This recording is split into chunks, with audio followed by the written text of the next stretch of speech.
Ngibingelela mbukeli namhlanje ohlelweni lethu ibheka imuva nephambili. Namuhla sivakashelwe izihambeli ezimbili ezizosibeka ngokwenzekile ngaphambilini ezimpilweni zabo. Ake sibanike ithuba sizwe ukuthi kwenzakaleni ezimpilweni zabo. Ngizoqala ukubuza kuwe mfowethu. Ake ngibuze mfowethu, ebugebengini waqala kanjani? Uqala kwami ubugebengu ngaqala ngisafunda isikole. Sifukuzisana nabangani, sibhema, siphuza. Kwahamba sashoda ngemali yokuthi sithenge idakamizwa esasiyibhema ngaleso sikhathi. Kwaphoqa ukuthi sitshontshe. Ngihamba ubugebengu bagcina sefike lezinga elangiholela ukuthi ngigcine sengisejele. So ubhuti lo ohamba naye osivakashele naye namhlanje nahlangana kanjani ngaphambilini? Ubhuti ukuhlangana kwami naye sasihlanganiswa yibona ubugebengu. Kwaba khona umsebenzi engiwenzayo elokishini kanti uzongibona. Ukungibona kwakhe mayesha indlela engenza ngayo ukuthi wayithanda. Ngathanda ukuthi asebenzisane naye. Nami ngenxa yento eyayiphethe yayijabulisa. Ngavuma kalona ukuthi ngisebenze. Khona noma onenkani angibona ukuthi yilona isosha leli liyafela empini ngoba angangibona indlela umsebenzi wayewushaya ngayo. Because mina ngangimile kanje ngesikhathi eyenza lento wayenza ngomunye ubhuti. Ngabona ukuthi le out le indlela eshesha ngayo ngathanda ukuthi egcineni ngigcine ngisebenzisane naye. So ngamlandela umfowethu noma kwaqala kwabakhona ubuhixihixi lobo. Uyazi ukuthi umuntu uma esigebengu uba naleyo nkani le kodwa wakhona ukuthi sigcine sehlangana sakhuluma naye sagcina sayihlanganisa lento yobugebengu.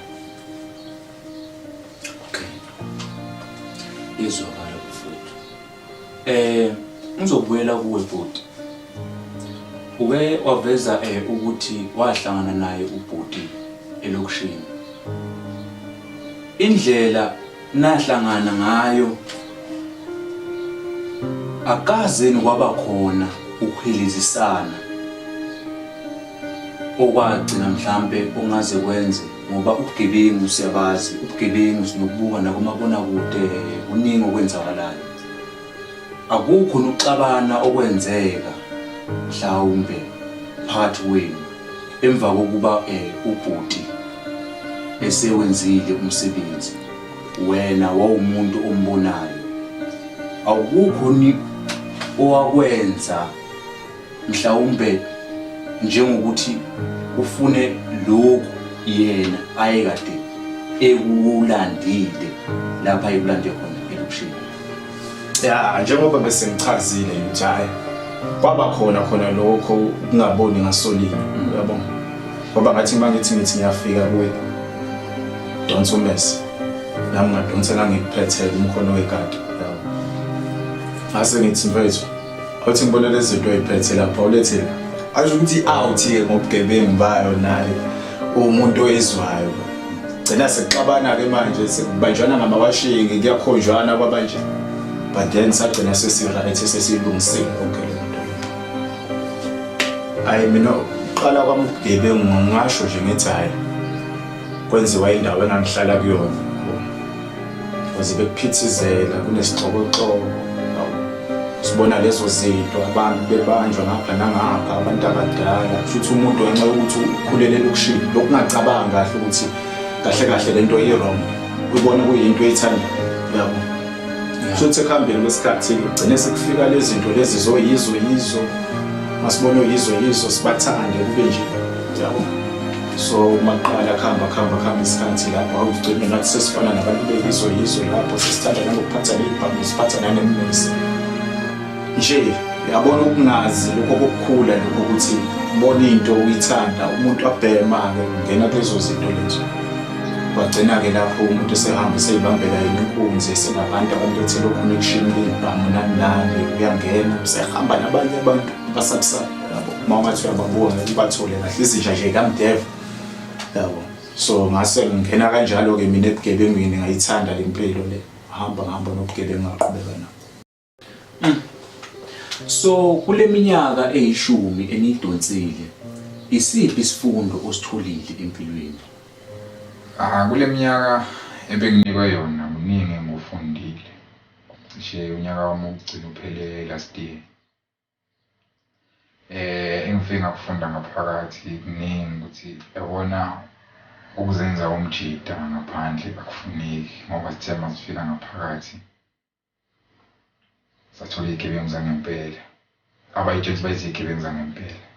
Sashawa, sahlushwa, sikhonjiswa ijele. Manje angifisi le mpilo ngifike ngayiphila lapha. Noma-ke kodwa ngifike lokho ngakwenza isikhathi esincane. Ngifika futhi ngaphakathi ejele ngisafika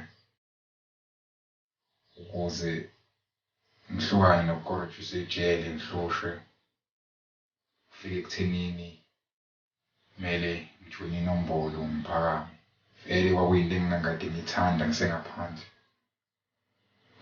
Ngifika ngaphakathi khona kuqale kwaba nzima. Kwahamba kodwa kwaba lula. Ngaphakama. Uma ukhuluma ngokuphakama uzocacisela umbukeli emakhaya. Sisuke sikhuluma ngani kuphi ukuphakama okhuluma ngakho lokho uthi kwenzeka ngaphakathi? Ubhuti elokuphakama bengicela singalikhulumi. Bengicela siwujombe lo mbuzo elokuphakama. Ngoba ukuphakama akuyona into elula. Ukuphakama into enzima akuyona into elula. Yona ibukeka ilula kodwa ayikho lula. Ngicela siwujombe lo mbuzo. Kwezwakala. Isiphi isifundo ke usifundile empilweni ngalokho okwenzekile njengokubeka udaba uzithameli? Ziningi izifundo engifundile. Ngoba ngibonile ukuthi ukuba ngisakhula ngalalela bengikhuza ngoba ngakhuzwa ukuthi ngihlukane lento engiyenzayo. Ngikhuzwa abazali ekhaya nabanye abangani bami bangikhuza. Kodwa ngibalalelanga ngoba ngaleso sikhathi ngangiyibona ngiyinkunzi. Kodwa ngibonile ukuthi ubunkunzi bami abungisanga ndawo.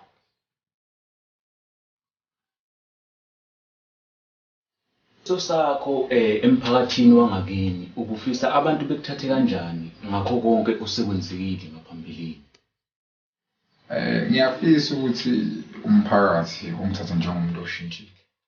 Khona ngiyazi ukuthi kunzima into esengizenzile ukuthi kungaba lula ukuthi bangithathe ngale ndlela mina engifuna ukuthi bangithathe ngayo. Khona kuzoba nzima. Kunzima futhi kuzoba nzima. Ingakho ngikhetha ukuthi ngize la kuwena mhlawumbe ngingakhona ukuthi ngisizakale nabo bangithathise komuntu. Ngoba njengamanje bangithathisa kwesilwane. Mangizohlangana nomuntu ushintshe indlela. So njengomuntu oseyimisela ngokushintsha empilweni yakhe, ikuphi nakuphi osukwenzile okukhombayo ukuthi umuntu ngempela ozimisele ngokushintsha futhi ozimisele ngokuthi ahlale nabantu emphakathini? Ngingasho nje ukuthi ngisakwenzile akukho ngoba endaweni eziningi ngivalelekile. Ngithi manje ngiyafika kuthiwa hayi uyaphi lo uzofuna ukusibulala uzositshontshela basho izinto ezifana nalezo. Manje ngiyafisa ukuthi bazi ukuthi angiseyena lo muntu engangiyela sengishintshile. So ke bhuti ngembuze ngapha esayidini lakho, ubufisa abantu emphakathini wangakini bekuthathe kanjani emva kwayo yonke into esiyenzakele phambi kwabo? Mina bengikufisa kakhulu, bengifisa ukuthi abantu bakhohle le side lami ekudala, bafocus kumina lo musha, bekhohle lo emdala because sengimisele ukwenza izinto ezinhle manje emphakathini. Sengikhulile manje, sengumuntu sekumele mina nabantwana ayibhekelele kube into kanjalo. So bengifisa ngathi abantu bangakhohlwa yikho konke lokho sekwenzekile emuva ngoba umuntu ufunda ngamaphutha. Wonke umuntu uyakhula. Nomunye umuntu obukele ngiyafisa ukuthi azi ukuthi ayikho lento yokuthi khona umuntu oclever emhlabeni, khona nomunye wenyoni, ngoba into egcina sigcina sekubanga leyo nto engasisize futhi ekugcineni. Manje ngakho-ke bengicela nje ukuthi abantu bakhohle ilela side lami esekulendlule, sengumuntu omusha manje. Babukeli emakhaya, sizwile balibekile udaba abafowethu. Empilweni kuningi okwenzakalayo. Bengizocela umuntu balaleli emakhaya uyashintsha. Akekho umuntu ongashintshi. Impilo lena endala bebeyenza bazimisele ngokuthi beshiye emuva beqhubekele phambili nempilo zabo. Ngizocela sibanikeze ithuba njengoba nabo bengabantu. Sonke singabantu siyalideserve ithuba lesibili. Ngiyabonga.